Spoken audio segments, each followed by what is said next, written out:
Hi, 319. I'm so sad that we're not in school seeing each other, but here we are, so let's try to make the best of it. So instead of having you guys go on to storyline, because I know that's been a little bit tricky recently, instead I think that I'm going to try to start reading you guys some books. So the first book is called A Boy Called Bat. So it is a chapter book. It's pretty thick. So it's going to take us a little while to get through, but if we like it, there is like a part 2 of the book. So let's see how this goes. So it's called A Boy Called Bat. So it says Chapter 1, After School. Bixby Alexander Tam stared into the refrigerator trying to decide what to eat. He knew that the longer he took, the more energy he was wasting. And Bixby Alexander Tam did not like to waste energy. But he also didn't like to eat leftovers, or cheese that had to be sliced, or any of the yogurt flavors in the fridge. Bat, close the refrigerator door, yelled his sister Jamie from the kitchen table, where she sat cutting out old pictures from a pile of old magazines. Jamie, he was sure, had eaten all of the lemon and vanilla yogurts. And she knew he only liked the creamy ones, not the fruit on the bottom kind. Me too. That's my favorite one, the creamy ones. I do not like the fruit on the bottom. Bat was what almost everyone called Bixby Alexander Tam. That was what almost everyone called Bixby Alexander Tam, for a couple of reasons. First, because the initials of his name, B-A-T, spelled bat. But there were maybe other reasons. Bat's sensitive hearing, for one. He didn't like loud sounds. What was so unusual about that? And if Jamie's old earmuffs happened to make an outstanding muffling device, wasn't that funny if he liked to wear them? There was also the way he sometimes flapped his hands when he was nervous or excited or thinking about something interesting. Some of the kids at school seemed to think that was hilarious. And of course, bats have wings, which they flap.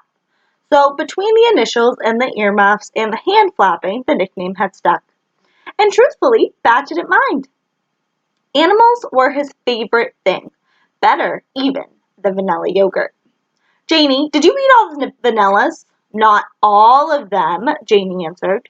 She curved the scissors around the bent arm of the boy, and she was cutting out. I saw you eat at least 2 or 3 of them. Did you eat the last vanilla?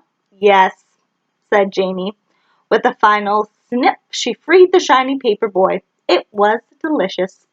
Of course it was delicious. All the vanillas were delicious. Well, said Bat, closing the refrigerator door a little harder than he needed to. Now there's something to eat. I wouldn't say there's nothing to eat, teased Janie. She knew she wasn't supposed to tease him. Well, I would, said Bat. Nothing I want to eat. Then you must not be very hungry. On Tuesdays and Thursdays, after Mom drove Bat home from school, she had to go back to work for a couple more hours. It was Janie's job to watch Bat. Thursdays were the hardest, and today was a Thursday. Make me a snack, Bat demanded. Make me a snack what? Make me a snack now!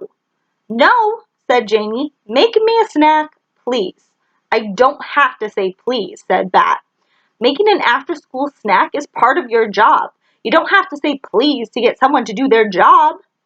You do if you want them to do it well, said Janie, but she pushed back the magazines and stood up. Bat felt his elbows beginning to bend. He felt his hands getting ready to flap. I'm hungry, he said again. His voice sounded higher. Okay, said Janie. Don't fly away. I'll fix you a peanut butter and jelly. Without the crusts, Bat said. He felt better already. Chapter 2, Bat's Cave. After finishing his snack, Bat went to his room. Bat's room was his favorite place in the whole world. In his room, Bat felt completely comfortable. Here he knew where everything was. If something was in the wrong place, it was his own fault because no one messed with his room but him. In the rest of their small house, Bat's mom and sister knew to put everything that needed to go to bathroom in one of 3 baskets. His clean laundry basket, his book basket, and his miscellaneous stuff basket. Miscellaneous was a great word and one of Bat's favorites. It meant all the extra stuff so the miscellaneous stuff basket could have almost anything, except clean laundry and books in it. When the baskets were full, Mom placed them in the hallway outside of Bat's door. He took them into his room and unloaded them himself. Once Mom had tried to reorganize his dresser drawers because she thought he could use some help. After he was so upset he couldn't even speak, she said, "I'm sorry, Bat, but your drawers were just a mess. Your hats mixed in with your pants and sweaters. I don't know how you find anything." But the drawers weren't a mess. Not at all. If Mom had looked more closely, she would have seen that his knit caps were in with his long pants and his sweaters because he always wore those things together on cold days. Shorts and t-shirts were in another drawer because he wore those things together on warm days. "But what about this drawer?" Mom had asked, pulling open the bottom right drawer, which held a pair of pants, a wool sweater, and 2 t-shirts. "Those are the things I never wear," Bat told her when he finally calmed down, "because they're itchy and uncomfortable." Then Mom cut the tags out of the t-shirts and Bat moved them to his warm days drawer. After that, Mom left him to his own devices, as she'd like to say. Once in his room, Bat closed the door. There was a sign on the outside that said, "Please knock." Janie had written it for him, because her writing was so much neater than his. Janie could do all the hand things better than Bat.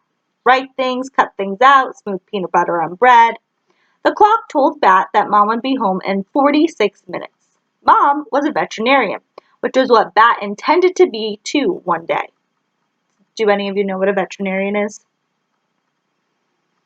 Well, a veterinarian is kind of like a doctor, but for animals. Okay. Mostly she treated cats and dogs, but sometimes she had unusual patients. Once she had taken a BB pellet out of the wing of a hawk. The pellet had broken one of the bones, and Mom had done surgery to mend it. She brought home x-rays to show Bat.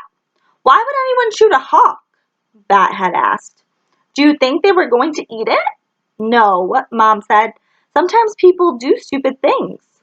She had been very angry about the hawk, angrier even than when Bat and Janie got into loud screaming fights. Seeing the x-ray of the hawk's broken wing made Bat angry too. But his room always made him feel better. It had a roll-down bamboo window shade and a fine closet full of shelves and pull-out trundle in case someday a friend came to spend the night. It had a ceiling fan and a reading lamp and a rug with a picture of a train printed on it. Bat felt like looking through his animal encyclopedia, which he often did after school. So he pulled it down from the bookshelf and dropped comfortably into his beanbag.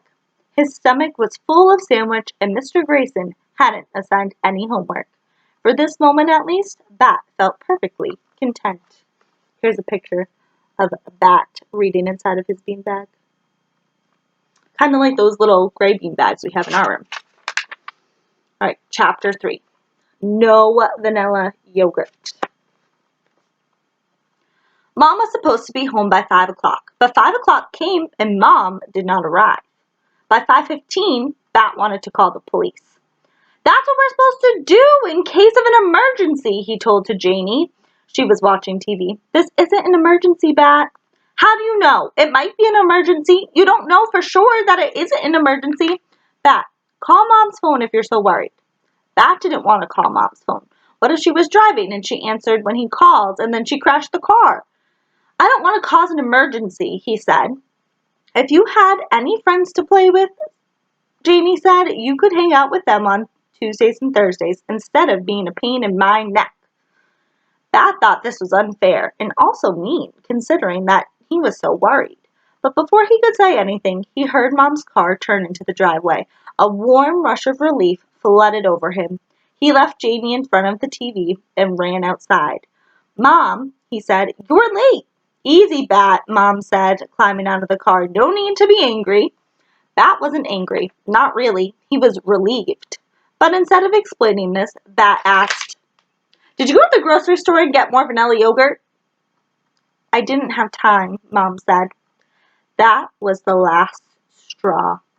Mom was late and Bat was worried, and now, no vanilla yogurt. Bat felt a ball of anger rising up in his chest, hot and hard and loud, wanting to escape through his mouth in a yell. His eyes squinted together and his hands drew up tight against the sides of his body. Mom put her hand on his shoulder and knelt down so she could look right into Bat's eyes. But Bat didn't want to look at her eyes. He didn't want her looking at him. Calm down, Bat, Mom said in her soothing voice, the one she saved from when Bat was getting really upset. It's okay. I had a good reason for not going to the grocery store. If you can calm yourself down, I can tell you what it is. Bat didn't care what Mom's reason was. She should have gone to the store. She knew how much he liked vanilla yogurt, and it was her job to buy it for him. Bat didn't have any money or a car. If Mom didn't buy him yogurt, there would be no yogurt. But then Mom said it was because of an animal, a baby animal. All right, I am going to pause there for today.